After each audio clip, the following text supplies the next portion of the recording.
وبه نستعين وهو خير المعين وصلى الله على سيدنا محمد وآله الطاهرين۔ الکافی سے ہماری بحث کتاب الایمان والکفر اور کتاب الدعاء میں وارد ہونے والے ابواب اور احادیث کی شرح میں جاری تھی۔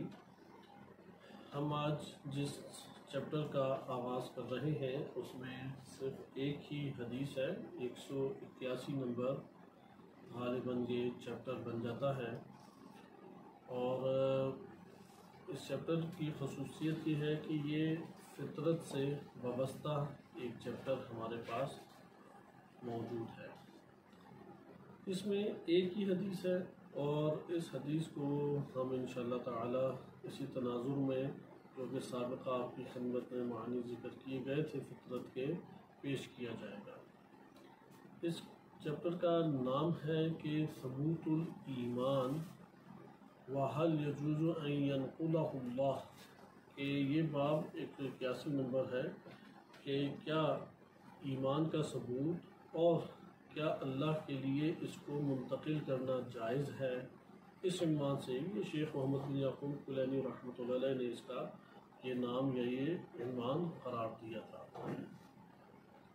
آگے ہم اسے لے کے چلتے ہیں اور اس میں اس حدیث کو پہلے ترجمے سے مطالعہ کرتے ہیں اور پھر انشاءاللہ تعالی فطرت کے موضوع کو اختتام پذیر کرتے ہوئے انشاءاللہ اس حدیث کو مزید شرح کی صورت میں دیکھیں گے۔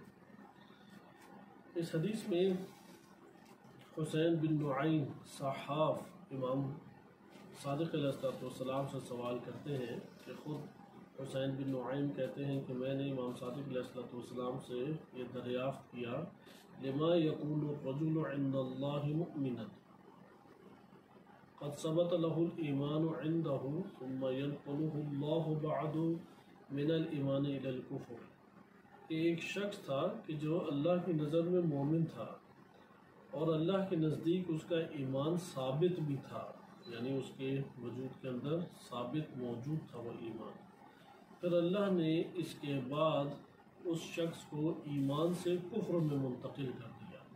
تو اس کی کیا وجہ ہے کہ مومن ہونے کے بعد وہ کافر کیوں ہو گیا؟ کیوں ایسا ہوا کہ جب ایمان ثابت تھا اللہ کی نظر میں وہ مومن تھا، پھر اللہ سبحانہ وتعالی نے اسے ایمان سے کفر میں منتقل کیا؟ وہ راوی کہتا ہے کہ امام صادق علیہ السلام نے فرمایا ان اللہ عز وجل هو العدل، اللہ عز وجل وہ عادل ہے۔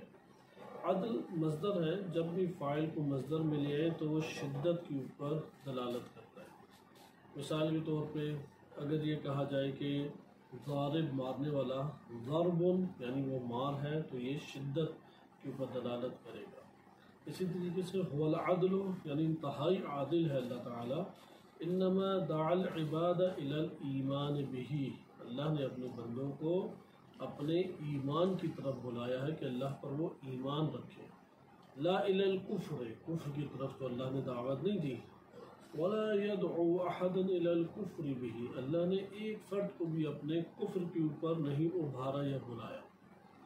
فمن آمن باللہ، پس جو شخص بھی اللہ پر ایمان لایا، ثم ثبت له الایمان عند اللہ، پھر اس کا جو ایمان ہے وہ اللہ کی نظر میں ثابت ہو گیا، یعنی اللہ تعالی کی نظر میں وہ ثابت قدم ہے ایمان کے اوپر، لم ينقلہ اللہ عز وجل بعد ذلك من الایمان الى الکفر، تو اللہ عز و جل اس کے بعد اسے ایمان سے کفر کی طرف کبھی بھی منتقل نہیں کرے گا۔ ایسا نہیں ہو سکتا کہ ایک مومن تھا، ایمان پہ ثابت قدم تھا، اور پھر اللہ تعالیٰ اسے ایمان سے کفر کی طرف منتقل کر دے، ایسا نہیں ہو سکتا۔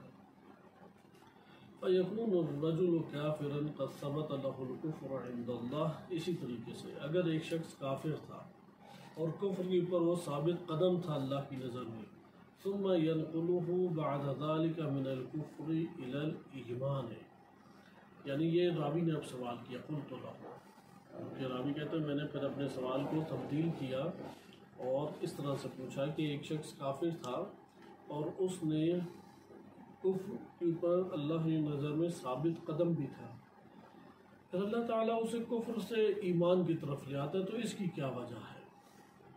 فقال، امام علیہ السلام نے فرمایا، ان اللہ عز وجل خلق الناس كلهم على الفطرة التي فطرهم عليها، اللہ عز وجل نے تمام کے تمام لوگوں کو اس فطرت کے اوپر خلق کیا ہے کہ جس کے اوپر اللہ نے انہیں خلق کیا، پیدا کیا، یعنی اس وہ فطرت جس کے اوپر اللہ نے انہیں خلق کیا ہے، یا ان کو خداوند متعال نے صنعت الہی ان کے اوپر جاری ہوئی ہے، فطرت الہی کے اوپر خداوند متعال نے ان کو خلق اور ایجاد کیا، تو لا يعرفون ایمانا بشریعت، تو وہ لوگ شریعت کے اوپر ایمان کو نہیں رکھتے تھے، توحید کے اوپر ایمان تھا لیکن شریعتوں کے اوپر ایمان نہیں تھا، ولا کفرا بجحود، اور انہوں نے ہٹ درمی کی بنیاد کے اوپر کفر نہیں کیا،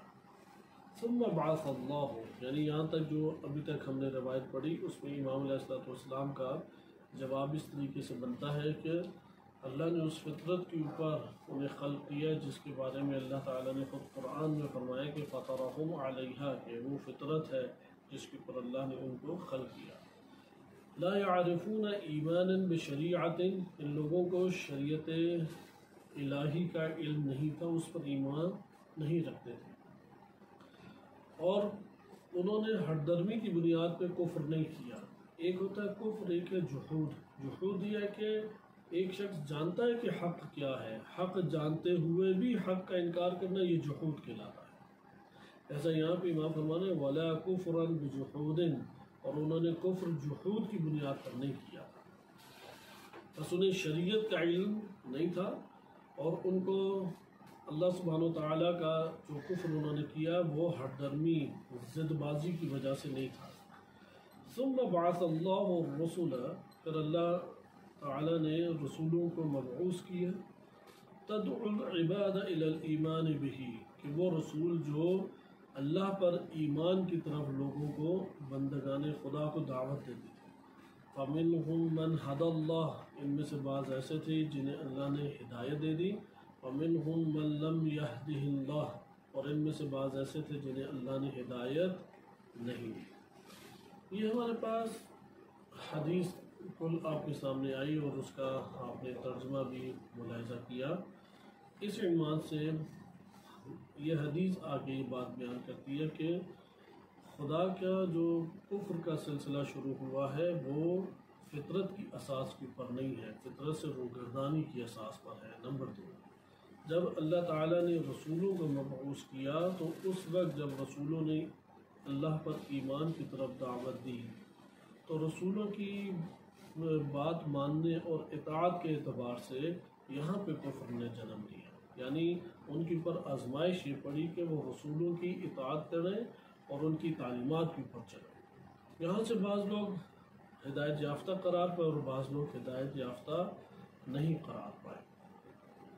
شارحین نے اس کے ضمن میں یہ بات لکھی ہے کہ ہمارے پاس اوپر جو حدیث گزری ہے اس کے 2 حصے ہیں، کیونکہ راوی کے 2 سوال ہیں، اور راوی کا جو سوال ہے اس سے یہ معلوم ہوتا ہے کہ وہ سمجھنے کے لیے یہ بات پوچھ رہا ہے، وہ اس مسئلے کو حل کرنا چاہتا ہے، اور امام علیہ السلام نے اس کو واضح طور پہ جواب دیا ہے۔ پہلا حصہ تو ہمارے لیے روشن ہے کہ جس میں امام علیہ السلام نے فرمایا کہ ایسا نہیں ہو سکتا ایک شخص کا ایمان وہ ثابت ہو اللہ تعالیٰ کی نزدیک اور اس کے بعد اللہ تعالیٰ ایمان سے اسے کافر بنا دے، ایسا نہیں ہو سکتا۔ یہ تو پہلا حصہ ہمارے لیے ثابت۔ پھر سائل نے دوسرا سوال کیا اور بیان کیا کہ ایک شخص کافر تھا، اس کافر جو اللہ کی نظر میں کفر پہ ثابت قدم تھا، پھر خداوند متعال نے اس کو کفر سے ایمان کے اوپر لے آیا، تو ایسا کیوں ہے؟ تو اس کے جواب میں امام علیہ السلام نے فرمایا کہ ہر انسان فطرت کے اوپر خلق ہوا ہے، اس لیے فطرت کے اعتبار سے توحیدی مباحث انسان کے وجود کے اندر پائے جاتے ہیں، لیکن ایسا ہو سکتا ہے کہ ان فطری تقاضوں سے روگردانی کی جائے، ان سے منہ موڑ لیا جائے، یا ان کے اوپر حجاب چڑھ جائے، اور پھر جو آزمائش رسولوں کی اطاعت اور ان کی تعلیمات کو قبول کرنے کے اعتبار سے پیش آئی اس اطاعت اور اس تعلیمات کے قبول کرنے میں افراد دو حصوں میں تقسیم ہو گئے، ایک ہدایت یافتہ اور ایک گمراہ ہمارے سامنے آشکار ہو گئے۔ یہ ہمارے پاس کل حدیث کا ایک نچوڑ تھا۔ آئے اب ہم اس کو ایک اور انداز میں ملاحظہ کرتے ہیں اور انشاءاللہ تعالی ہم اگلے درس میں اس موضوع سے ہٹ کے دیگر موضوعات کی طرف منتقل ہو جائیں گے۔ اس جگہ پہ ثبوت الایمان، ایمان کا ثابت ہونا اور اللہ سبحانہ و تعالیٰ کا کیا اس کو ایمان سے خارج کرنا یا نکالنا یہ جائز ہے، یعنی یہ ممکن ہے یا نہیں، تو یہ آپ نے ایک اس کا حصہ مطالعہ کیا۔ یہاں بھی اس کی تشریح میں آپ کی خدمت میں عرض کیا جائے، اول یہ کہ آیت اللہ جوادی عاملی حافظہ اللہ تعالیٰ اور دیگر بزرگان جو ان سے پہلے گزرے ہیں ان کے کلام کی روشنی میں یہ ہمارے پاس تشریح سامنے آتی ہے کہ اللہ تعالیٰ نے انسان کی خلقت دو انداز کی رکھی ہے، ایک خلقت طبیعت ہے اور ایک خلقت فطرت ہے۔ یہ جملہ خود اگر ہمارے ذہن میں لے تو بہت سارے مسائل حل ہو جاتے ہیں، اس لیے میں دوبارہ اس جملے کا تکرار کرتا ہوں کہ خداوند متعال نے انسان کی خلقت کو دو نحوی رکھا ہے، دو جنبے اس کے رکھے ہیں، دو پہلو اس کے رکھے ہیں، ایک پہلو طبیعی ہے اور ایک پہلو فطری ہے۔ انسان کے تمام کمالات و فضائل اس کی بازگشت فطرت کی طرف ہے، اور انسان کے تمام فضائل اور برائیوں کی بازگشت اس کی طبیعت کی طرف ہے۔ طبیعت کی خلقت جو ہے وہ گل اور خاک سے ہوئی ہے، یہ کیچڑ اور دنیا کے، یعنی طبیعت جسم سے تعلق رکھتی ہے، فطرت روح سے تعلق رکھتی ہے۔ اس لیے طبیعت انسانی، جسے آپ نیچر بھی کہتے ہیں، جسے آپ مزاج انسانی سے بھی تعبیر کر سکتے ہیں، یا جس کو آپ کہہ سکتے ہیں کہ انسان کے جسمانی اور مادی زندگی کے تقاضے ہیں جو اس زندگی میں رہنے کے لیے ہمیں چاہیے ہیں، یہ ساری کی ساری اساس اس کی طبیعت ہے۔ انسان مثلا طبیعتاً سونے ایک خاص انداز میں سوتا ہے، طبیعتاً بعض خوراکوں کو پسند کرتا ہے، طبیعتاً بعض انداز زندگی رہائش کے طور طریقوں کو پسند کرتا ہے۔ تو طبیعت انسان کے ایک خلقت کا تعارف کراتی ہے، اس کے اوپر طویل کلام کیا جا سکتا ہے، ہم بس مختصر اب طور پہ چلیں گے کیونکہ فطرت کو ہم ایک خاص انداز میں پڑھ چکے ہیں دو سابقہ درسوں میں، آج تیسرا درس اس فطرت کے موضوع کے اوپر موجود ہے ہمارا، تو اس میں ہم انسان کی اس خلقت کے انداز کے اوپر ابھی ہم توجہ کریں۔ وَإِلَّا قرآن کریم کے آیات سے استفادہ کر کے انسان کی طبیعت کے تقاضوں کو بھی سامنے لایا جا سکتا ہے اور فطری تقاضوں کو بھی سامنے لایا جا سکتا ہے اور اس پر گفتگو آگے بڑھائی جا سکتی ہے، لیکن فی الحال ابھی ہم انشاءاللہ اس روایت کے ضمن میں اس بات کو مکمل کریں گے، اور یہ بات آپ کی خدمت میں ذکر کی جائے گی کہ امام نے جو نیچے ذکر کیا کہ کافر بھی ہو تو وہ فطرت پہ پیدا ہوا ہے، وہ کافر جو ہوا ہے وہ شریعت کے عنوان سے ہوا ہے، کافر ہوا ہے وہ نبوت اور معاد کے انکار کی وجہ سے ہوا ہے۔ لیکن اگر اللہ تعالیٰ کے ذات کے اعتبار سے، اللہ تعالیٰ کی ربوبیت کے اعتبار سے، اس کے خالق ہونے کے اعتبار سے، رازق ہونے کے اعتبار سے اگر جائزہ لیں تو کوئی بھی کافر نہیں ہوگا۔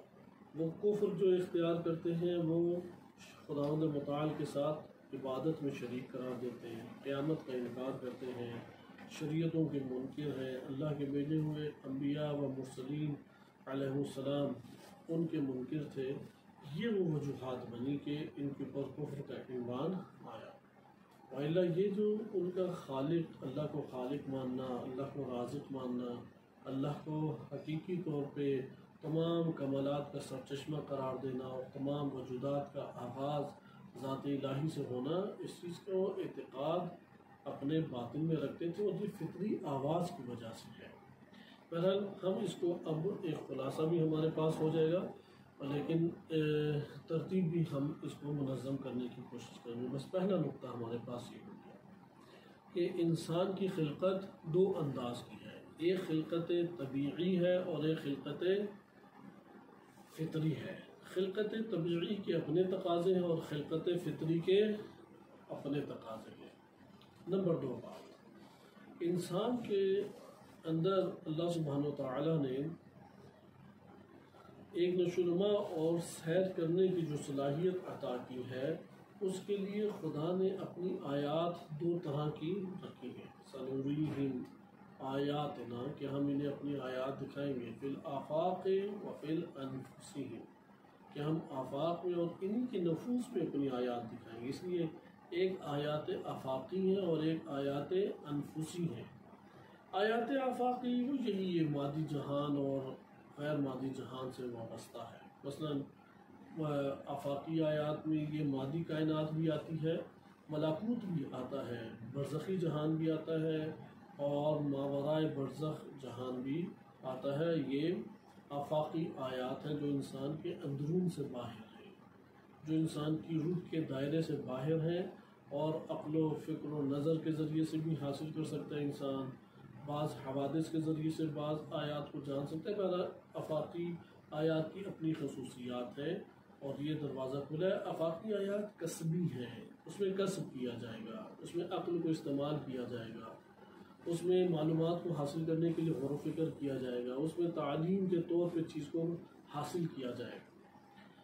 لیکن ایک آیات انفسی ہیں، یہ جو راہ انفسی ہے یہ انسان کے اندرون سے عبارت ہے، یہ انسان کی روح کے اور باطن کے اندر جو باطن کے حقیقت سے عبارت ہے، روح اور باطن سے عبارت ہے۔ فطرت کا تعلق انہی آیات انفسی سے آ جاتا ہے۔ اس میں انسان اپنے آپ کو خود ایک آیت کے طور پہ دیکھتا ہے کہ وہ اللہ تعالیٰ کی ایک آیت ہے، اللہ تعالیٰ کی ایک نشانی ہے۔ لہذا اب یہ ہمارے لیے مسئلہ بھی حل ہو گیا کہ فطرت جو ہے وہ بیرونی امر نہیں ہے، اندرونی امر ہے۔ یہ دوسرا نقطہ ہمارے لیے انتہائی قابل اہمیت قرار پایا۔ تیسری چیز کہ ایک انسان کے اندرون کو بھی اگر ہم ملاحظہ کریں تو ایک دفعہ انسان کی ذات ہے اور ایک صفات ہے۔ فطرت آیا ذات سے تعلق رکھتی ہے یا صفات سے تعلق رکھتی ہے؟ تو یہاں پہ یہ آشکار طور پہ بتاتے ہیں کہ فطرت کوئی صفت نہیں ہے کہ ہم اسے صفت کے طور پہ لیں۔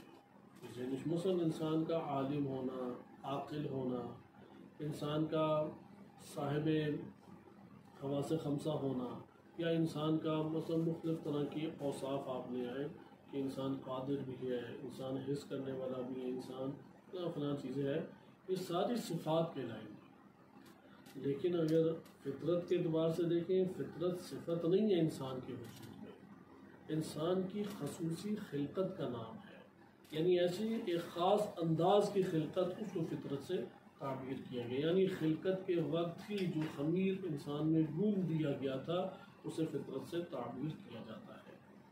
یہ تو ہمارے پاس تیسرا نقطہ آ گیا کہ ذات انسان سے فطرت کا تعلق ہے، صفت انسان سے تعلق نہیں ہے۔ اس لیے صفات اوپر نیچے ہو سکتی ہیں انسان کی، مختلف ہو سکتی ہیں انسان کی، لیکن کائنات میں جہاں ذات انسان پائی جاتی ہے وہاں پہ فطرت بھی پائی جاتی ہے۔ اس لیے فطرت نہیں ہو سکتا کہیں پہ نہ ہو، ایسا نہیں ہو سکتا کہ انسان ہے فطرت نہیں ہے، ایسا نہیں ہو سکتا۔ چوتھی چیز، فطرت ختم نہیں کی جا سکتی، مٹائی نہیں جا سکتی، منہدم انسانی نفس کے اندر سے، انسانی ذات سے اس کو جدا نہیں کیا جا سکتا، ضعیف کیا جا سکتا ہے، چھپایا جا سکتا ہے، ڈھانپا جا سکتا ہے، اسی طرح اجاگر کیا جا سکتا ہے، غالب کیا جا سکتا ہے، اس اساس کے اوپر نشوونما اس کی جا سکتی ہے۔ لہذا فطرت ذات کے ساتھ اس طرح سے ملحق ہے کہ اس سے جدا نہیں ہو سکتی، اور کوئی ذات بھی فطرت سے عاری نہیں ہو سکتی۔ ہر ذات جو ہے وہ فطرت سے وابستہ ہے اگر ذات انسان ہے۔ لہذا انسانیت کی بازگشت فطرت کی طرف ہے، اور حیوانیت کی بازگشت انسان کی طبیعت کی طرف ہے۔ دوبارہ یہ عرض کر دوں کہ انسان کی انسانیت کی کا رجوع، بازگشت، یعنی انسانیت پھوٹتی ہے فطرت سے، فطرت سے پودا انسان، درخت انسان جنم لیتا ہے، نشوونما پاتا ہے۔ لیکن جو ہمارے حیوانی تقاضے ہیں، کھانا پینا، سونا جاگنا، یا ہماری خواہشات نفسانی ہے، مختلف طرح کے میلانات ہیں، رجحانات ہیں، کھیل کود کا مادہ ہے، یہ جتنی بھی خواہشات انسان کی ہیں یہ ساری کی ساری حیوانی ہے، کیونکہ یہ سب کام حیوان انجام دیتا ہے۔ مثلا حیوان تولید نسل کرتا ہے، بچے اور اولاد پیدا کرتا ہے، حتیٰ کہ کیڑے مکوڑے بھی یہ کام کرتے ہیں۔ لہٰذا ان میں ایک شہوت جنسی پائی جاتی ہے جس کے غریزے کے ابھرنے کی صورت میں نسل حیوان جنم لیتی ہے۔ اسی طرح حیوان سوتا جاگتا ہے، اسی طرح حیوان کھاتا پیتا ہے، حیوان کھیل کود کرتا ہے، خطرات کا احساس کرتے ہوئے اپنے بدن کی حفاظت کرتا ہے۔ یہ سارے کام کیڑے مکوڑے چرند پرند سارے کر رہے ہیں۔ لہذا ان کاموں کو اگر ہم انجام دیں، ہم کہیں گے ہم حیوانی تقاضے پورے کر رہے ہیں۔ لہذا جب بھی مثلا ہم ایک دسترخوان پہ کھا پی رہے ہیں، اس کھانے پینے میں ہر کوئی اپنا پیٹ بھر رہا ہے، ہر کوئی اپنے میلان کے مطابق غذا سے ذائقہ اور لطف حاصل کر رہا ہے، لیکن اسی اثناء میں کوئی ایسا ناگوار امر پیش آتا ہے، صبر کرنا پڑتا ہے۔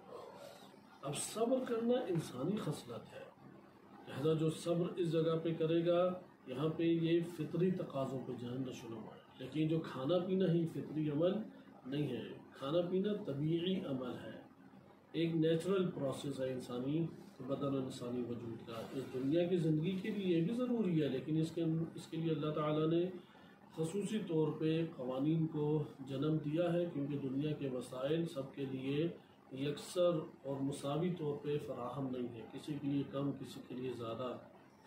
اور پھر انسان کے اندر حرص کا مادہ زیادہ ہوتا ہے، اس لیے زیادہ جم کرنا چاہتا ہے اور دوسرے کو اس سے کنارہ کش کرنا چاہتا ہے۔ اسی طرح انسانی وجود کے اندر یہ مادہ پایا جاتا ہے کہ انسان اس کو اپنی جائیداد، اپنی ملکیت یعنی ملکیت کا پیدا ہے، حرص کے علاوہ ایک ملکیت کا مادہ پایا جاتا ہے، ہر چیز کو اپنی ملک دیکھنا چاہتا ہے، اپنی میں سے تعبیر کرنا چاہتا ہے، میری ہے یہ، تمہاری نہیں ہے، یہ میں لایا ہوں، یہ میرے مطابق چلے گی، یعنی اپنی حاکمیت، اپنا اقتدار۔ ملکیت جب آتی ہے تو حاکمیت اور اقتدار اس کا ساتھ ساتھ آتا ہے۔ تو یہ جو حاکمیت اور اقتدار کا مادہ ہے، حرص کا مادہ ہے۔ اور تیسری چیز ضرورت۔ اب ایک بندے کی ضرورت نہیں پوری ہو رہی، وہ پہلے تو شریفانہ طریقے سے کوشش کرے گا، پھر بھی نہیں ہو رہی تو پھر وہ غلط حرکات کے اوپر اور باطل راہوں کے اوپر آ کے اپنی ضرورت پوری کرنے کے لیے اس کو حاصل کرے گا۔ یہ تین چیزیں بدنظمی کا سبب بنتی ہیں کائنات کے اندر۔ اس لیے کسی جگہ پہ وافر اگر وسائل زندگی موجود ہیں تو حرص اور اقتدار اور حاکمیت اور ملکیت کا مادہ یہ فساد کو برپا کر دیتا ہے۔ اور اگر کسی جگہ کے اوپر وسائل وافر مہیا نہیں ہے تو وہاں پہ ضرورت کے پورا نہ ہونے کی وجہ سے انسان ایک دوسرے کے ساتھ لڑ جھگڑ پڑتے ہیں۔ یہ جو میں نے آپ کی خدمت میں تشریح کی ہے، یہ طبیعت کی وجہ سے ہے۔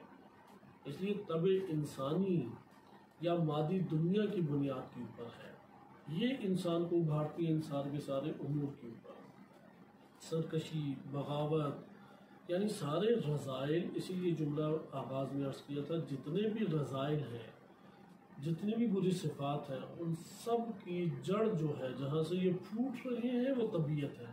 طبیعت ہی کو حیوانیت سے بھی ہم تعبیر کر سکتے ہیں، یہی طبیعت ہے، حیوانیت ہے، کیونکہ انسان جمادات کا مرحلہ بھی رکھتا ہے، نباتات کا مرحلہ بھی رکھتا ہے، حیوانات کا مرحلہ بھی رکھتا ہے۔ یعنی انسانی جسم جو ہے وہ بعض حصے اس کے مثل جمادات ہیں، انسان کے جسم کی بعض چیزیں جو ہیں مثل نباتات ہیں، اور انسان کے جسم کا یہی جسم کو آگے پیچھے لے کے جانا اور حواس سے کام لینا حیوانیت کہلاتا ہے۔ یہ حیوانی تقاضے ہیں۔ بس آپ نے ملاحظہ کیا کہ ایک فطری تقاضے ہیں، ایک طبیعی یا حیوانی تقاضے ہیں۔ اس لیے ہر وقت ہماری مخلوط زندگی ہے ان دونوں کے ذریعے سے۔ حیوانی تقاضوں کو پورا کرنا مادی زندگی کی ڈیمانڈ ہے، وإلا ہم مادی زندگی بسر نہیں کر سکتے، مر جائیں گے اس دنیا میں، حیات نہیں ہماری قائم رہ سکتی اگر ہم حیوانی تقاضوں کو اپنے اعتدال میں رہتے ہوئے، جیسے شریعت کے قوانین کے دائرے میں رہنا، قوانین کے دائرے میں رہتے ہوئے کہا جاتا ہے، تعبیر کیا جاتا ہے کہ یہ شریعت اور قوانین کے دائرے میں رہتے ہوئے ان حیوانی تقاضوں کو پورا کرتا ہے۔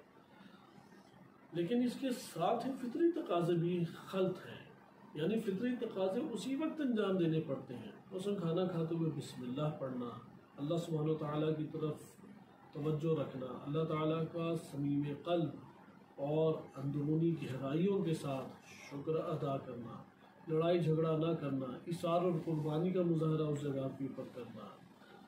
اسی طریقے سے اور آپ صرف ایک دسترخوان کے اوپر اتنے فضائل ہمارے سامنے آ جاتے ہیں انسانی فضائل. بس فطرت وہ چیز ہے کہ اگر اس اساس کے اوپر کوئی چیز جنم لے گی وہ انسانیت کہلائے گی اور انسان بنے گا. اس سے طبیعت وہ چیز ہے کہ اس سے جو چیز بھی جنم لے گی وہ حیوانیت کہلائے گی، اور اس سے اگر پورا کریں تو حیوانیت اس سے قوی ہوتی ہے، اس سے پوری ہوتی ہے. اگر طبیعت کا کسی انسان کے اوپر غلبہ آ جائے یہ حیوان بن جاتا ہے. فطرت کا اگر کسی جگہ پہ غلبہ آ جائے یہاں سے انسان نشوونما پانا شروع کر دیتا ہے، یا اسے انسان کہتے ہیں. یہ جب ہمارے پاس فطرت صفت سے ہٹ کر ہے، فطرت ذات انسان سے جدا نہیں ہو سکتی. فطرت سب انسانوں میں یکساں طور پہ حتماً پائی جاتی ہے. البتہ فطرت کو ضعیف کیا جا سکتا ہے، مٹایا نہیں جا سکتا. فطرت پہ حجاب چڑھائے جا سکتے ہیں، فطرت کو محو نہیں کیا جا سکتا. فطرت کی اساس پہ کوئی چیز نشوونما پائے تو حتماً انسان بنے گا. یعنی تمام انسانی کمالات اور تمام انسانی فضائل جس چشمے سے پھوٹ رہے ہیں، جس منبع سے جنم لے رہے ہیں، انسان کی خلقت میں اس منبع کا عنوان فطرت ہے.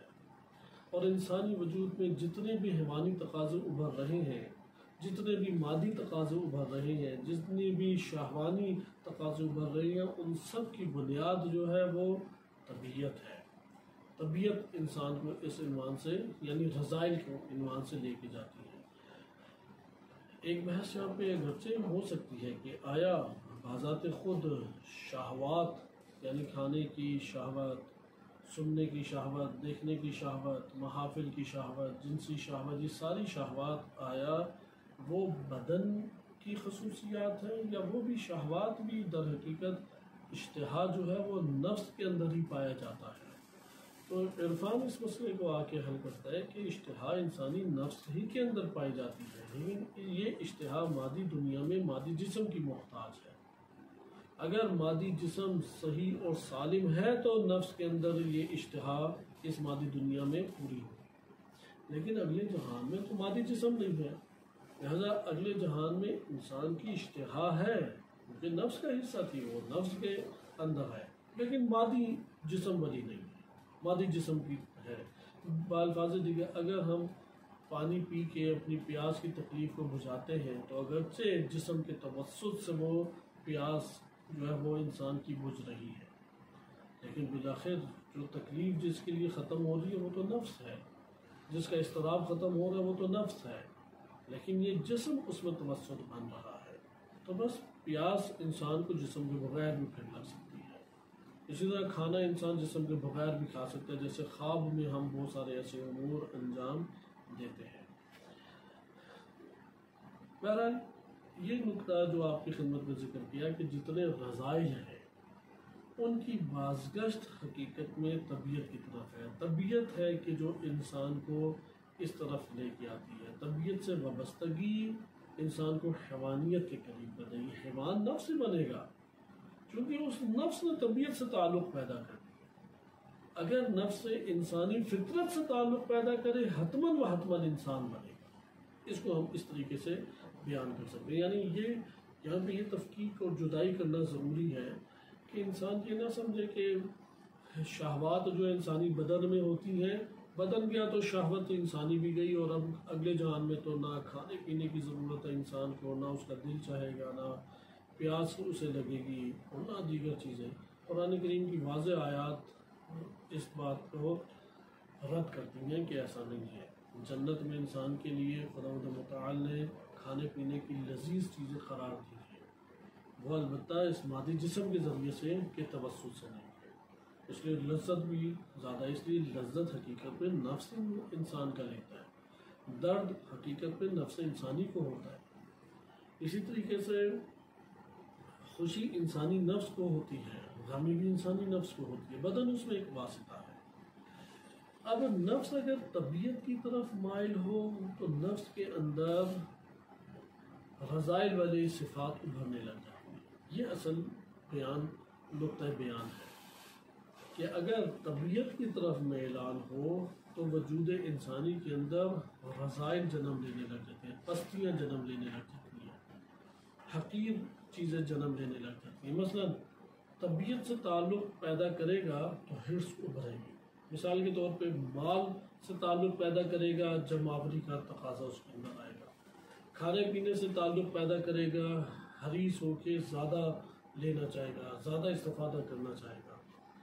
اسی طریقے سے کچھ دیکھنے اور سننے کی بات آئے گی تو اس کی طرف جب میلان آئے گا تو وہ زیادہ دیر اس کو دیکھنا اور سننا چاہے گا۔ بس طبیعت کی طرف، طبیعت سے استفادہ ہماری مجبوری ہے، یہ عرض کر دیا جائے۔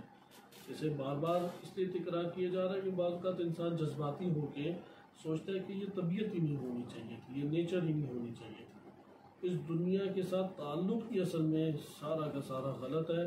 جیسے بعض افراد حج کے موقع کے اوپر 3 شیاطین کو سمجھتے ہیں کہ یہ شیاطین یہی اصل ساری فساد کی جڑ ہے، اس در و دیوار کو گھرا دیا جائے یا اس کو خوب پتھروں کے علاوہ جوتے بھی مارے جائیں تو یہ آئندہ ہمیں نہیں بہکائے گا، ہم تھوڑے خود بہکتے ہیں، یہ تو سارا کے سارے شیاطین ہمیں بھگاتے ہیں، بہکاتے ہیں۔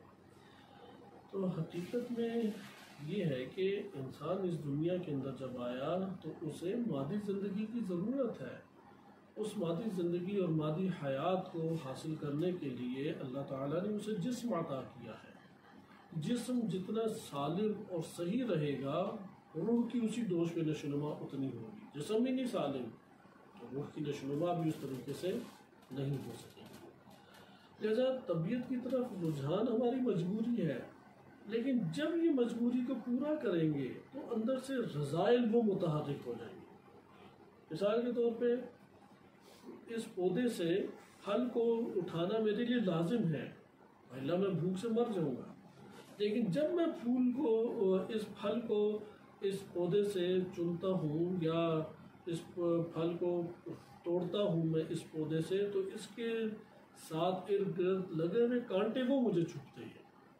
اب کانٹوں سے میں نے بچا کے اس طریقے سے اس پھل کو توڑنا ہے کہ کانٹے بھی نہ چبھیں اور پھل بھی میرے ہاتھ میں آ جائے۔ طبیعت کی اس دنیا میں مثال اسی طریقے سے ہے۔ طبیعت سے استفادہ کرنا، حیوانی تقاضوں سے استفادہ کرنا اس دنیا کے اندر مادی زندگی کے لیے لازمی ہے، ضرورت ہے۔ بعض اوقات تو واجب ہمارے لیے بن جاتا ہے جب جان داؤں کے اوپر لگ چکی ہو یا ضرورت زندگی نانفقہ کے واجبات کو پورا کرنا ہو تو وہاں پہ واجب ہے ہمارے لیے۔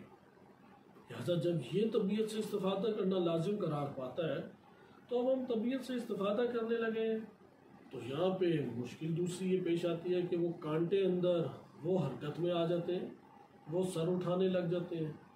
مثلا حرص اندر سر اٹھانے لگ جائے گی، حریص انسان ہوتا ہے، گھیر لینا چاہتا ہے، پکڑ لینا چاہتا ہے، ساری چیزیں جم کر لینا چاہتا ہے، یا حکم چلانا اس کے اندر ابھر آئے گا، اقتدار، ملکیت کا تصور، ملکیت کے تصور کی اساس پہ اپنے آپ کو مالک اور دوسرے کو اجازت دینا یا اجازت نہ دینے کا حقدار اپنے آپ کو قرار دینا، اس طرح کی چیزیں ابھرنے لگتی ہیں۔ پھر غرور ہے، گھمنڈ ہے، تکبر ہے، حسادت آ جاتی ہے، انتقام آ جاتا ہے، بے صبری ہے، اضطراب ہے، ایک فہرست ہے بڑی۔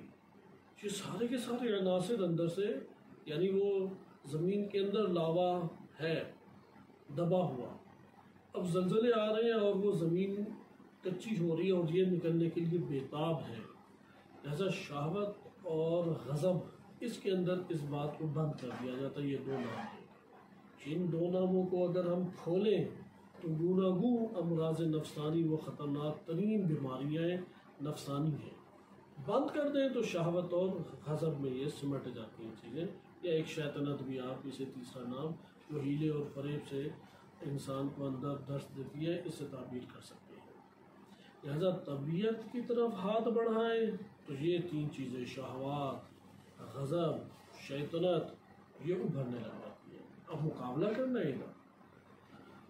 اب دوسری طرف آئیں، جسم کے تقاضے تو روح کے بھی تو تقاضے ہیں، روح فطرت کے اوپر اجاگر ہوتی ہے، اس لیے روح جب فطرت سے رابطہ قائم کرنے کی کوشش کرے گی تو اس کے نتیجے میں فضائل حرکت میں آ جائیں گے، اس کے نتیجے میں انسان کے اندر مدح و ثنا والی خصلتیں جنم لینے لگیں گی، صفات عالیہ جنم لینے لگیں گی۔ لیکن فطرت سے تعلق پیدا کرنے کے لیے طبیعت کی طرف جب ہم نے قدم بڑھائے تھے اور ان عناصر کا علاج نہیں کیا تھا اور وہ قوی ہو گئے تھے، وہ حجاب بننا شروع ہو جاتے۔ یہ انسانی خلقت کے اندر ہر روز ایک جہاد اور جنگ چل رہی ہے، جو میں آپ کی خدمت میں اس کو آسان اور سادہ الفاظ میں بیان کر رہا ہوں کہ اسی کو پھر علماء نے تعبیرات، مختلف اصطلاحات اور تعبیرات کے ساتھ بیان کیا ہے، جن میں سے ایک دو آپ کی خدمت میں بیان بھی کی جائے گی۔ مثلاً انہی میں سے ایک تعبیر ہے گناہ، انہی میں سے ایک تعبیر ہے غفلت، جسے یہ دونوں قرآنی کلمات ہیں۔ انہی میں سے ایک تعبیر ہے نسیان، بھول جانا۔ یہ تعبیرات اس طرح سے ہمارے پاس مختلف بن جاتی ہیں۔ لذا اس بات کو اب ہم خلاصتاً لیتے ہیں کہ طبیعت اور فطرت دو نوع خلقت انسان کے اندر اللہ تعالیٰ نے رکھی۔ جسم تبھی نشو نما پا سکتا ہے طبیعت سے تعلق پیدا کرے، روح تبھی نشو نما پا سکتی ہے جب فطرت سے تعلق پیدا کرے۔ فطرت ایک امر نورانی ہے، فطرت ایک امر وجودی ہے۔ اسی امر وجودی کو ذات انسان کے ساتھ ربط آغاز خلقت میں دے دیا گیا۔ یہ ایسا امر نورانی و امر وجودی ہے کہ اگر اس کو انسان کی ذات سے ہٹانا چاہیں تو نہیں ہٹا سکتے۔ لہٰذا یہی وجہ ہے کہ جب طبیعت کی غفلتوں سے انسان نکل آئے گا موت کے وقت، یا دنیا میں کچھ حوادث ہوتے ہیں اور انسان کی کل توجہ وہ اسی فطری امور کی طرف لوٹ آتی ہے، تو وہاں پہ وہ اللہ تعالیٰ کی وحدانیت کے سامنے سر تسلیم خم کر بیٹھتا ہے۔ وہاں پہ وہ اللہ تعالیٰ سے امید قوی باندھ لیتا ہے۔ اس لیے یہ فطرت ہے۔ فطرت ذات انسان سے ہٹ کر ایک شے ہے۔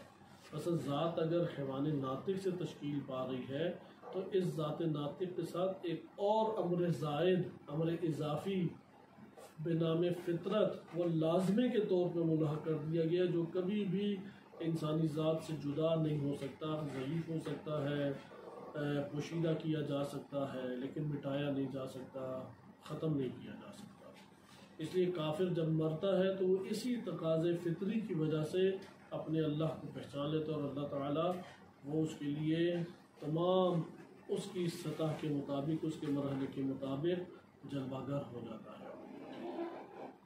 طبیعت کی طرف انسان ہاتھ بڑھائے، تعلق قائم کرے، اندر رضائل جوش مارنے لگ جاتے ہیں، توجہ نہ کرے، گرفتار انہیں پکڑے نہ، ان کو مقید نہ کرے، انہیں قابو نہ کرے، تو پھر یہی طبیعت کے ساتھ ارتباط شدید ہوتا چلا جاتا ہے، اور طبیعت سے شدید ارتباط کی صورت میں حیوانی تقاضے اندر پھر وہ سرزمین روح سے سر نکال کے درخت، قوی درخت اور ایک محکم عمارت بننا شروع ہو جاتے ہیں، جسے گرانا پھر ممکن نہیں ہوتا، اور اسی کو کہتے ہیں کہ یہ گمراہ انسان ہے۔ لہذا طبیعت اس دنیا کے اندر بھی دیکھیں، اس سے شدید ترین اگر کوئی چیز تعلق رکھتی ہے تو وہ حیوانات ہیں، وہ نباتات ہیں۔ دیکھیں درخت کتنی مضبوطی کے ساتھ زمین کے اوپر جمع ہوا ہے، کس قدر جان دو پہ لگا کے یہ کیڑے مکوڑے اور چرند پرند اپنی خوراک کا شکار کرتے ہیں، اور اس کو ایک لہجے کے لیے بھی مہلت نہیں دیتے۔ لہذا انسان بھی جب اسی طبیعت کے ساتھ اپنے غرائز نفسانی کو پورا کرنے کے لیے تعلق پیدا کرے گا اور اسی کے اوپر اکتفا کر کے زندگی بسر کرنا شروع کر دے، تو وہ ان تمام حیوانات سے بڑھ کر حیوان وہ نکلے گا، کیونکہ دنیا میں جتنے حیوانات ہیں وہ 2 یا 3 حیوانوں کی خصلت کے مالک ہوں گے، لیکن انسان واحد دنیا میں ایک ایسی ذات ہے کہ اگر وہ حیوان بننا چاہے وہ تمام کرۂ ارض کے حیوانوں اور تمام کرۂ ارض کے کیڑے مکوڑوں اور حشرات کے اوصاف کو اپنے اندر جمع کر سکتا ہے۔ یعنی بھیڑیا صفت بھی ہو سکتا ہے،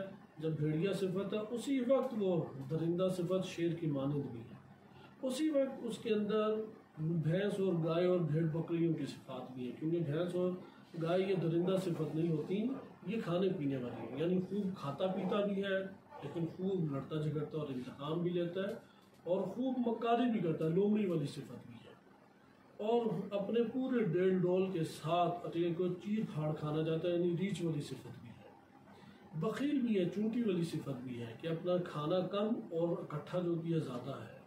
اس لیے انسان سے خطرناک ترین حیوان کرۂ ارض کے اوپر اسلم وجود نہیں رکھتا۔ یہ تو اب جو حیوانوں پہ ڈاکومنٹریز بنائی گئی ہیں اس سے بھی یہ اندازہ ہو جاتا ہے کہ ایک درندہ جتنا بھی درندگی دکھائے اور سفاکیت دکھائے، چیر پھاڑ کرے، انسان اس سے بڑھ کر چیر پھاڑ کرتا ہے، انسان اس سے بڑھ کر مارنے والا ہے۔ وہ حتی عقل اپنے ہی قوم قبیلوں کو نہیں مارتے، لیکن انسان تو اپنے ہی قوم قبیلوں کو مارنے والا ہے۔ یہ سارا نتیجہ کیا ہے؟ طبیعت سے شدید و گہرا تعلق پیدا کرتا ہے۔ یہاں پہ ہمیں دین کا وہ فلسفہ زہد بھی سمجھ آ جاتا ہے کہ جو زہد اس دنیا میں اختیار کرتا ہے اس کی پرواز اوپر ہونے لگ جاتی ہے۔ زہد یعنی ضرورت کے مطابق آپ اس دنیا سے استفادہ کریں۔ زہد کی مختلف تعریفیں کی گئی ہیں قرآن کی، جیسے آیت بھی ہے کہ لِكَيْ لَا تَأْسَوْا عَلَى مَا فَاتَكُمْ وَلَا تَفْرَحُوا بِمَا آتَاكُمْ، کہ امام علیہ السلام سے منسوب ہے کہ اس آیت کریمہ کے ضمن میں امام نے فرمایا کہ یہی زہد کی تعریف ہے کہ تم لوگ جو تم سے فوت ہو جائے اس کے اوپر مایوس مت ہو، غم نہ کھاؤ، اور جو مل جائے خوش نہ ہو، کیونکہ مادی دنیا کی چیزوں پہ خوش ہونا یا مایوس ہونا یہ بیجا ہے، کیونکہ ہر مادی چیز فنا ہونے کے لیے ہے مل جانے کے بعد، اور جو ملنی ہی نہیں تھی اس کی آرزو کرنا ہی بیکار ہے، وہ تو ہمارے ساتھ اس کا رابطہ نہیں قائم ہونا تھا۔ لہٰذا جو تمہیں مل جائے اس کو خوش نہ ہو، جو چلی جائے تمہارے پاس سے غمگین ہو، اسی کو زہد کہتے ہیں۔ لہٰذا زہد آ کے انسانی وجود کے اندر تعمیر کرتا ہے، تہذیب کرتا ہے، اور انسانی نفس اور روح کا تعلق طبیعت سے توڑ دیتا ہے، یعنی مختصر کر دیتا ہے۔ توڑنے سے مراد ہے ضعیف کر دیتا ہے۔ اس ضعف کی وجہ سے، طبیعت سے گہرا تعلق پیدا ہونے کی وجہ سے جو رذائل جنم لے رہے تھے وہ رذائل دبنے لگ جاتے ہیں۔ دوسری طرف سے جب یہ رذائل دبنے لگ جائیں، طبیعت سے تعلق ضعیف ہو جائے تو فطرت سے قوی ہو جاتا ہے۔ ایسا ختم نہیں ہو سکتا دین اسلام کی مجموعی تعلیمات کے مطابق۔ آیات روایات میں وافر شواہد اس بات کے موجود ہے، ایسا نہیں ہو سکتا طبیعت سے بھی انتہائی گہرا تعلق ہو اور فطرت سے بھی گہرا تعلق ہو، نہیں ایسا کبھی ہو سکتا۔ طبیعت سے جتنا گہرا تعلق، فطرت سے اتنا ضعیف تعلق ہوتا چلا جائے۔ فطرت سے جتنا قوی اور مضبوط اور محکم تعلق، طبیعت سے اتنا ضعیف اور کمزور تعلق ہوتا چلا جائے۔ بالآخر موت آ کے پھر ہمیشہ کے لیے فطرت کے ہمراہ اس کو زندگی جینے کا مرحلہ دے گی، اور طبیعت سے ہمیشہ کے لیے ہمکنہ اسے جدا اور اس کو دور کر دے گی۔ لہذا موت سے پہلے یہ جھگڑا چلتا رہے گا۔ طبیعت سے جتنا گہرا تعلق، فطرت سے دور ہوتا چلا جائے گا۔ فطرت وہ امر وجودی ہے جس کے ذریعے اللہ نے انسان کا اپنے ساتھ رابطہ رکھا ہے۔ فطرت وہ امر نورانی ہے کہ جس کی اساس کے اوپر انسانی فضائل جنم لیتے ہیں، انسانی کمالات جنم لیتے ہیں۔ فطرت وہ حقیقی عنصر انسانی خلقت کے اندر اللہ نے رکھ دیا ہے جس کی اساس پہ وہ حقیقت شناس بنتا ہے، حقائق کو پہچانتا ہے، مشاہدہ کرتا ہے۔ اس کا قلب، اس کی روح نورانی ہو جاتی ہے، چمک اٹھتی ہے، بصیرت مل جاتی ہے، بینائی آ جاتی ہے، چیزیں دکھائی دینے لگ جاتی ہیں اسے۔ اس کے برعکس طبیعت کے ساتھ جتنا گہرا تعلق ہوتا چلا جائے، اندرونی دنیا اتنی ظلمتوں کا شکار ہوتی ہے، تاریک ہونا شروع ہو جاتی ہے، کم روشن ہونا شروع ہو جاتی ہے، قلب دیکھنے کی قوت کھونا شروع کر دے گا، فطرت کا جو نور ہے وہ دبنا شروع ہو جائے گا۔ لہٰذا یہ ہمارے پاس ایک خلاصے کے طور پہ مجموعہ آیا۔ اس کے بعد اگلا جو نقطہ ہے وہ یہ ہے کہ انسان کے وجود میں فطرت دو موقعوں پہ اپنی قوت کے ساتھ اجاگر ہوتی ہے، اور اس قوت کے ساتھ اجاگر ہونے کی بنیاد پر وہ اللہ سبحانہ و تعالیٰ کا نورانی مشاہدہ بھی قوت کے ساتھ کرتا ہے۔ وہ دو موقع کون سے ہیں اسے قرآن کریم نے ذکر کیا۔ ان میں سے پہلا یہ علامہ طباطبائی رحمۃ اللہ علیہ اور آیت اللہ جوادی رحمانی حفظہ اللہ تعالیٰ نے اپنی کتب میں اس نقطے کو اشارہ کیا ہے کہ یہ دو موقع ہیں۔ اگر تحقیق کر کے اور کوئی موقع بھی ہم نکال لیں تو وہ ہاں یہ ضرور ہے کہ ایک تیسرا عادی طریقہ ہم سب کے پاس موجود ہے، وہ تیسرا طریقہ بعد میں آپ کی خدمت میں ذکر کیا جاتا ہے، لیکن یہ دو آپ اس کو حادثاتی امور کہہ لیں لیکن یہ دو چار انسان اپنی زندگی میں ہوتا ہے، ان دو امور میں وہ جلوہ فطرت کو، نورانیت الہی اس کائنات کے اندر وسیع پیمانے کے اوپر جلوہ گر، وہ اسے مشاہدہ قلبی کے طور پہ نظر آتی ہے۔ ان میں سے پہلا مورد ہے جو سورہ عنکبوت آیت نمبر 65 میں ذکر کیا گیا ہے، وَإِذَا رَكِبُوا فِي الْفُلْكِ دَعَوُا اللَّهَ مُخْلِصِينَ لَهُ الدِّينَ فَلَمَّا نَجَّاهُمْ إِلَى الْبَرِّ إِذَا هُمْ يُشْرِكُونَ، کہ جب وہ کشتی میں سوار ہوتے ہیں تو مخلص ہو کے اللہ سبحانہ وتعالی کو پکارتے ہیں، اور جب اللہ انہیں خشکی کی طرف نجات دے دیتا ہے دوبارہ اسی طریقے سے مشرک ہو جاتے ہیں۔ اسی سے ملتی جلتی جو ہمارے پاس تعبیر ہے قرآن کی دیگر آیات میں بھی وارد ہوئی ہے، جیسے سورہ یونس ہے، اس کو فطری ایک ربط کے طور پہ علماء نے ملاحظہ کیا ہے۔ جیسے سورہ یونس آیت نمبر 22 میں ارشاد باری تعالی ہوتا ہے، هو الذی یسیرکم الی البر والبحر، وہی ذات ہے جو تمہیں خشکی اور تری میں، سمندروں میں سیر کراتی ہے، لے کے جاتی ہے، حتی اذا کنتم فی الفلک، کہ حتیٰ وہ وقت یاد کرو کہ جب تم لوگ ہوتے ہو کشتی میں، وجرین بہم بریح طیبہ، اور ان لوگوں کے اوپر بہترین طور پہ کشتی ان لوگوں کو لے کے جا رہی ہوتی ہے، اور بڑی سازگار اور ایک انسان کو لطف دینے والی ہوا چل رہی ہوتی ہے، وفرحوا بها، اور اس ہوا سے بھی یہ بڑا استفادہ، خوش ہو رہے ہوتے ہیں اور محظوظ ہو رہے ہوتے ہیں۔ اسی اثناء میں جاءتها ریح عاصف، ایک آندھی طوفان ہوا لے کے آتی ہے اور ٹوٹ پڑتی ہے اس کشتی پر، وجاءهم الموج من كل مكان، ہر طرف سے موجیں اٹھ اٹھ کے ان کے اوپر آ پڑ رہی ہوتی ہیں، وظنوا انهم احيط بهم، اور وہ پھر یہ سمجھ جاتے ہیں کہ اب تو ہم گھیرے گئے، اب تو کوئی نجات کی راہ نہیں ہے۔ ایک طرف موجیں اٹھا اٹھا کے انہیں پھینک رہی ہیں، دوسری طرف تیز اور تند ہوائیں، چلاتی ہوئی طوفان جو ہیں وہ ان کے اوپر تاریکی چھا رہے ہیں، یا ان کو برے طریقے سے ہراساں اور خوفزدہ کیے ہوئے ہیں۔ اس وقت ان کے اندر ایک نورانیت امید جگ اٹھتی ہے، دعوا اللہ مخلصین لہ الدین، اللہ کے لیے دین کو خالص کرتے ہوئے اللہ کو پکارتے ہیں، ایک امید اپنے وجود میں رکھتے ہیں، لئن انجیتنا، کہ اگر ہمیں تو نے من ہذہ، اس مصیبت سے اگر اے اللہ تو نے ہمیں نجات دے دی، لنکونن من الشاکرین، تو ہم حتماً و حتماً شاکرین میں سے ہوں گے۔ اور اگلی آیت یہ بیان کرتی ہے کہ فلما انجاہم، اور جب اللہ نے انہیں نجات دے دی، اذا ہم یبغون فی الارض بغیر الحق، بغیر حق یہ لوگ بغاوت زمین پہ کرنے لگتے ہیں۔ جیسا آپ نے اس جگہ کے اوپر ملاحظہ کیا کہ یہ جو ادھر قرآن کریم نے جو طوفان کی بات کی ہے، یہ بالمثال بات کی ہے، نہ یہ کہ صرف اسی مورد میں فطرت انسان کی فطری تقاضے فوراً اجاگر ہو جائیں گے۔ کیونکہ سابقہ درس میں ہم پڑھ چکے کہ فطرت سے مراد قرآن نے وہ اللہ تعالیٰ سے اندرونی اور باطنی ربط کو قرار دیا ہے، اس لیے ہم اس موضوع کے اوپر دوبارہ لوٹ کے نہیں آئیں گے، اس لیے ذہن نشین رکھیں گے فطری تقاضے، اس کی سب سے پہلی بنیاد انسان کے وجود میں وہ اللہ سے ربط ہے، اللہ سے کس نوعیت کا ربط، کہ وہ خالق ہے، وہ رازق ہے، وہ ہمارا رب ہے، وہی ہمارا معبود ہے۔ یہ جو اللہ تعالیٰ سے ہمارا ربط ہے یہ فطری ہے، باقی یہ سارے کے سارے بعد میں ہیں فطری تقاضے، اس لیے پہلا ربط یہ ہے۔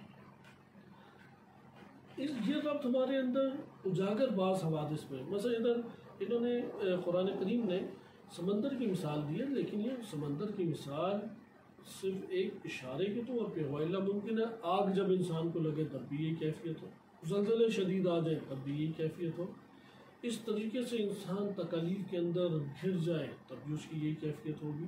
لہذا اس کیفیت میں اس کے لیے جب پوری دنیا تاریک ہو جاتی ہے، ہر طرف سے اس کی امیدیں ٹوٹ جاتی ہیں، مایوسی اس کے اوپر چھا جاتی ہے، تو اب وہ اپنے وجود میں تنہا ہے، اور اس تنہائی میں پھر اللہ سبحانہ تعالیٰ کے نور محض کو اور اس کے انوار عالیہ کا مشاہدہ کرتا ہے، اور پھر وہاں پہ ایک امید باندھ دیتا ہے۔ یہ جو اس وقت جب پوری دنیا سے اس کی امیدیں قطع ہو گئی اور ٹوٹ گئی، ایک رجا اس کے اندر، ایک امید اس کے اندر، ایک آس اس کے اندر بھڑکتی ہے، یہ وہ فطرت ہے کہ جس کی نورانیت اجاگر ہو گئی. یعنی اس کے وجود کے اندر ایسا زلزلہ اب برپا ہوا ہے کہ اگر لاکھوں اس کے واسطے اور وابستگیاں دنیا کے ساتھ تھیں، وہ لاکھوں زنجیریں ٹوٹ گئیں اور اب ایک نور اس کے ان حجابوں سے نکل کے اجاگر ہو گیا. جیسے بادلوں میں، گہرے بادلوں میں اچانک بادل تھوڑے ضعیف ہوتے ہیں تو ایک سورج کی کرن یا روشنی اس کے درمیان سے پھوٹ کے ایک روشن پوری زمین کو کر دیتی ہے یا جلوہ گر کرتی ہے. اسی طریقے سے یہ فطری نورانیت ہے کہ جو اس کو جلوہ گر کر رہی ہے اور اس کی وجہ سے اس کے اندر ایک آس اور امید بڑھ رہی ہے. بس یہ شدید حوادث انسان کے اندر اس کو اجاگر کرتے ہیں. دوسرا ہمارے پاس مورد ہے، قرآن کریم میں اس کو ذکر کیا ہے، اور وہ ہے قیامت کے دن.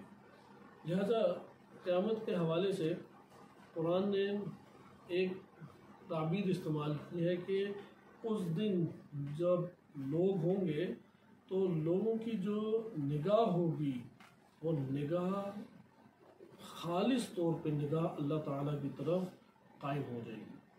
جیسے کہ سورہ قاف آیت نمبر 22 میں ارشاد باری تعالیٰ ہے، لَقَدْ كُنْتَ فِي غَفْلَةٍ مِّنْ هَذَا، کہ آپ اس سے، تم لوگ اس سے غفلت میں تھے. فَكَشَفْنَا عَنْكَ غِطَاءَكَ، اور آج ہم نے تمہارے اوپر سے یہ حجاب اور یہ جو پردہ پڑا ہوا تھا ہٹا دیا.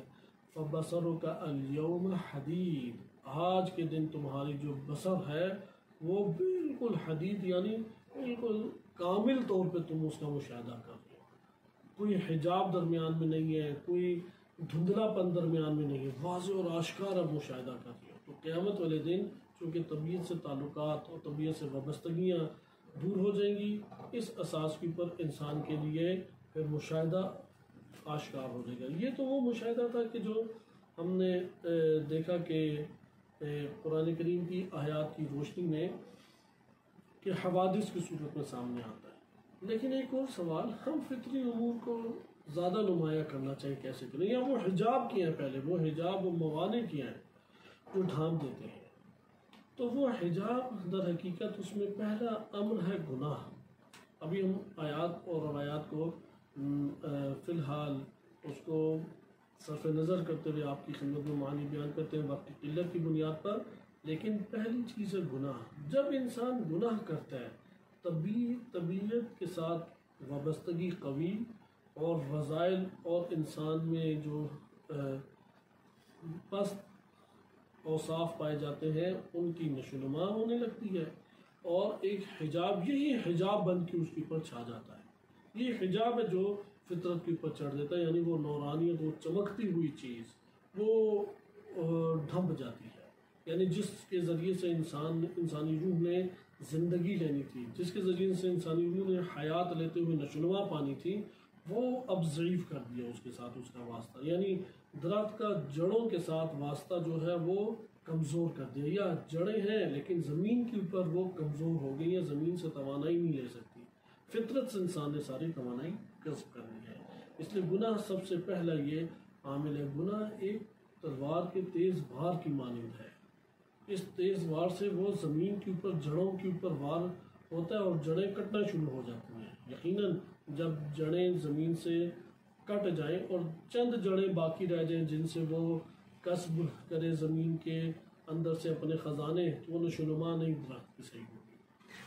لہذا قرآن کریم نے بھی اس کو اسی طریقے سے بیان کیا ہے کہ سورہ مطففین میں ذکر ہوتا ہے کلا بل ران علی قلوبہم ما كانوا یکسبون، کہ ہرگز نہیں، یہ جو انہوں نے آیات کا ہمارے انکار کیا ہے کہ اذا تتلی علیہم آیاتنا، جب ہماری آیات ان پہ تلاوت کی جاتی ہیں، قال اساطیر الاولین، تو یہ آگے سے کہتا ہے کہ یہ تو وہ پرانی گھڑی ہوئی باتیں ہیں. کہتے ہیں کلا، ہرگز ایسا نہیں ہے، بل ران علی قلوبہم ما كانوا یکسبون، بلکہ ان کے دلوں کے اوپر زنگ چڑھ گیا ہے. زنگ چڑھنے کی وجہ سے ان کو یہ باتیں جو ہماری آیات ہیں وہ کیا لگ رہی ہیں کہ یہ اساطیر الاولین ہے، گزشتہ لوگوں کی جو بنائی ہوئی داستانیں اور کہاوتیں اور کہانیاں تھیں کہ رات کو لوگ بیٹھ جاتے تھے ایک مشعل جلا کے یا لکڑیاں جمع کر کے ایک الاؤ وہ جلاتے تھے، الاؤ بناتے تھے اور پھر قہوے وغیرہ اس کے اوپر چڑھا کے، یہ عربوں میں پہلے رائج تھا اور کئی دیہی علاقوں میں رائج ہے۔ آج کل رات کی محفلیں تھوڑا سا بدل گئی ہیں، وہ صوفوں کے اوپر بیٹھتے ہیں اور چائے وغیرہ کے طور طریقے چل رہے ہوتے ہیں، تو ہے چیزیں وہی۔ اور اس میں پھر ایک بزرگ ہوتا تھا، وہ داستانیں سنایا کرتا تھا اپنی طرف سے، وہ لوگوں کو محظوظ کرتا تھا۔ اکثر جنات کی، چڑیلوں کی اور بھوتوں کی داستانیں اسی طرح سے گھڑی گئی ہیں اور وہ سارے لوگ محظوظ ہو کے سنتے تھے یا لطیفے وغیرہ سنایا کرتے تھے۔ اسے گپ شپ کی محفل بھی آپ کہہ سکتے ہیں۔ تو یہ گپ شپ کی محفلوں میں خود ساختہ کہاوتیں اور کہانیاں سناتے تھے، اسے اساطیر الاولین، پرانے لوگوں کی بنائی ہوئی کہانیاں۔ تو مجھے اسے کیوں بنائی ہوئی کہانیاں لگ رہی ہیں؟ کیونکہ اس کے دل پہ زنگ چڑھ گیا ہے۔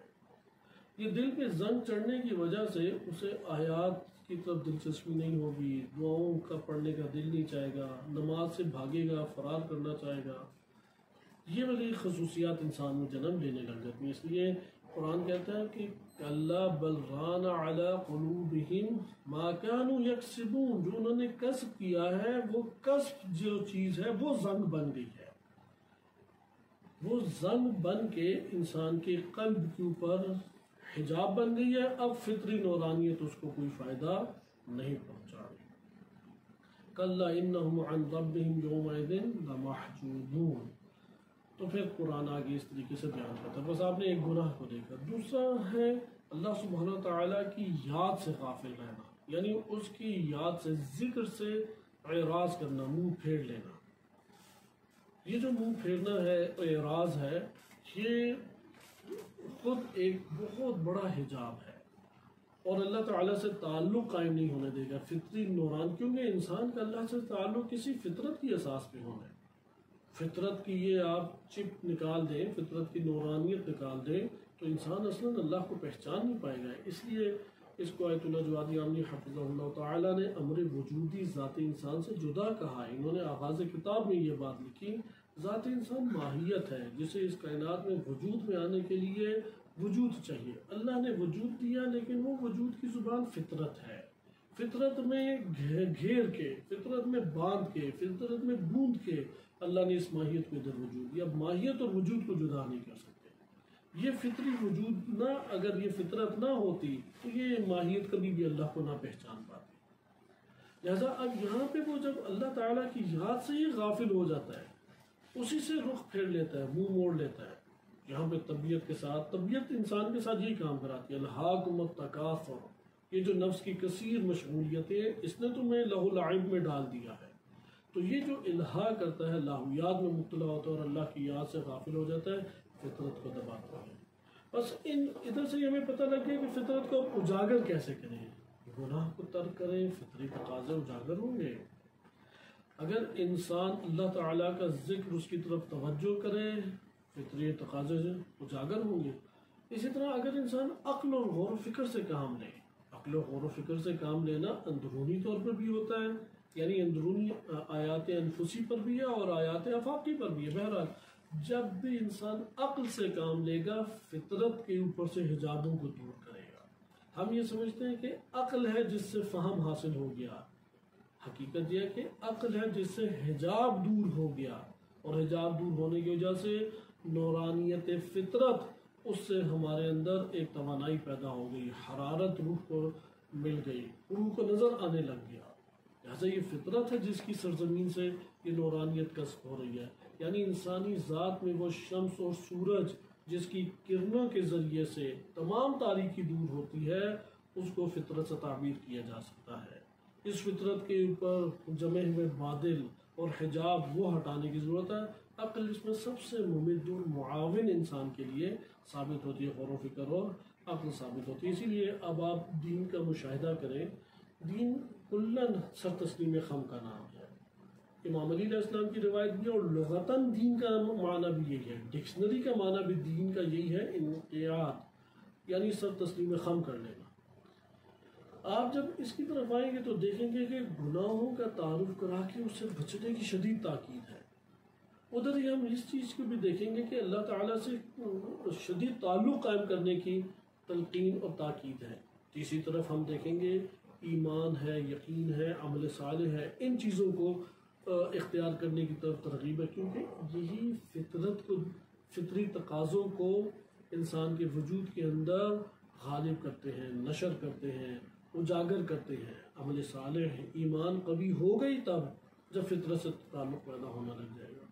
یہی وجہ ہے کہ انبیاء علیہ السلام نے اپنی تعلیمات کا نام تذکر رکھا۔ تذکر تو ہوتا ہی تب ہے پہلے ایک چیز پتہ ہو، بعد میں اسے یاد دلائی جائے، اس لیے انہوں نے تذکر نام رکھا۔